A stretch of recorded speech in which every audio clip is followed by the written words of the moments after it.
Hello mga kaigsunan, mohatag lang kog gamay nga reaction. Dunay mga diskusyon sa social media. Kini bitawng moingon ta nga walay reliyon nga makaluwas. So in respect pod sa mga tawo nga musupak sila niini. Atong masabtan makaigsunan tungod kay siyempre sa ilang pagsabot nga alang nila ang reliyon importante, ang ilang reliyon makaluwas. So ani na lang makaigsunan, no, nirespeto ay ta. So alang nako, no, alang nako base sa akong own nga understanding pod sa pulong sa Ginoo. So respeto nako inyong pagtuo nga dili mo mudawat anang maingon nga walay reliyon maluwas tungod kay alang ninyo ang inyo ang reliyon pwedeng makaluwas pero makaigsunan kana sa labtunon man na siya kayo. Pero kining ato ang pagtuo nga si Kristo ra gyud wala nay lain. So di po nato mablame ang uban nga mosupak sila ana kay para na nila, no, ang reliyon nila maoy siguro moingon ta nga mora gi tinukod sa Ginoo. So ako nang gi-appreciate inyo ang paglaban sa inyong reliyon.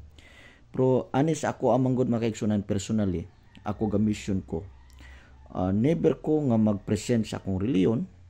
Kita naman tay mga reliyon, no, naman tay mga denomination. Tungod kay ang akong understanding mao ni si Kristo ra gyud og wala nay lain. Gani kung mag-mission ko, moingon pa mga ko sa mga tao nga si Kristo ra gyud manluluwas. Bisan unsa yung reliyon, pagtarong mo sa iyong pagpangalagad, seryoso ang iyong pagpangalagad. Mauna akong encouragement. Kay para na ako in my own understanding that Jesus alone can save us. Nothing more, nothing less. I don't know kung lahi ang ilang pagsabot ana sa uban. Makaigsunan, I hope nga masabtan po ko ninyo. But that's my personal understanding. Kanang giyon sa Bible, sa John 14:6, si Jesus mismo nagpasalig. And I believe nga kana nga particular nga verse has nothing to do with religion. Religion is not really important on that particular verse. Tungod kay ang religion sumala pod sa Bible sa Santiago, ang tinuod nga reliyon katong nagpakita og kining paghigugma sa mga ilo o mga balo. Ang bot pasabot diyan tinuod nga nay reliyon nay tinuod nga gugma.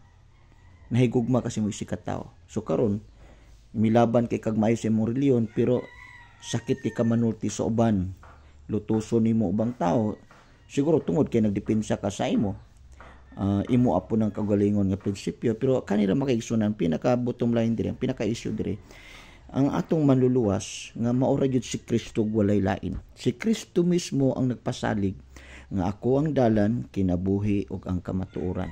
Walay makaadto samahan sa langit gawas kani kanako. Kana nga bersikulo makaigsunan, absolute nga bersikulo nga there's no other way except Jesus alone.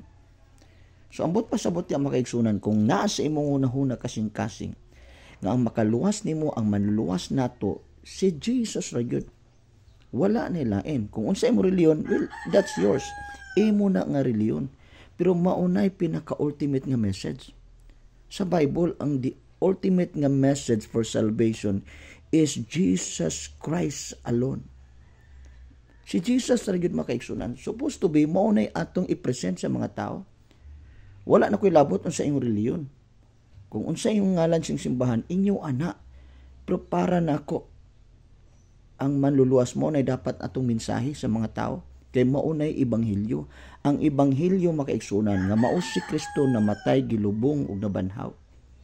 Si Kristo nagsakripisyo. Siya ang nahimong sacrificial offering. Siya ay nagbayad. Siya ang nahimong substitute sa halad. Siya ang nahimong Lamb of God. Wala na laing paagi. Si Jesus ang nahimong karnero nga gihalad. Walay labot ang reliyon diya. Nindot na kay reliyon. Pero ang but pasabot dire, ang issue sa salvation, it is by Him and through Him.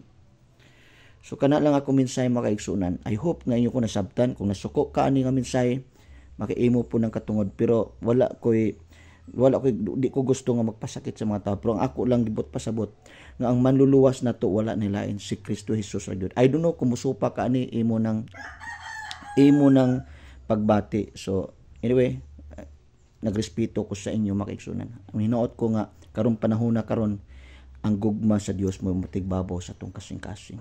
Kung di ta masabtan sa uban, ilaa po ng komentaryo.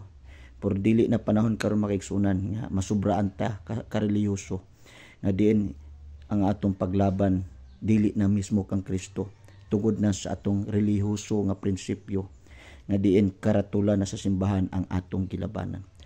I hope nga inyo kung nasabtan, kung ganahan ka ani nga mensahe nga kung gidasig sa imo, i-share ni sa uban at least makaigsunan makatabang ta sa uban nga at least atong maabsorb sa atong kasing-kasing nga there is only one way to go to heaven. It is by Him and to Him. His name is Yeshua. His name is Jesus Christ. God bless you o mayong adlaw.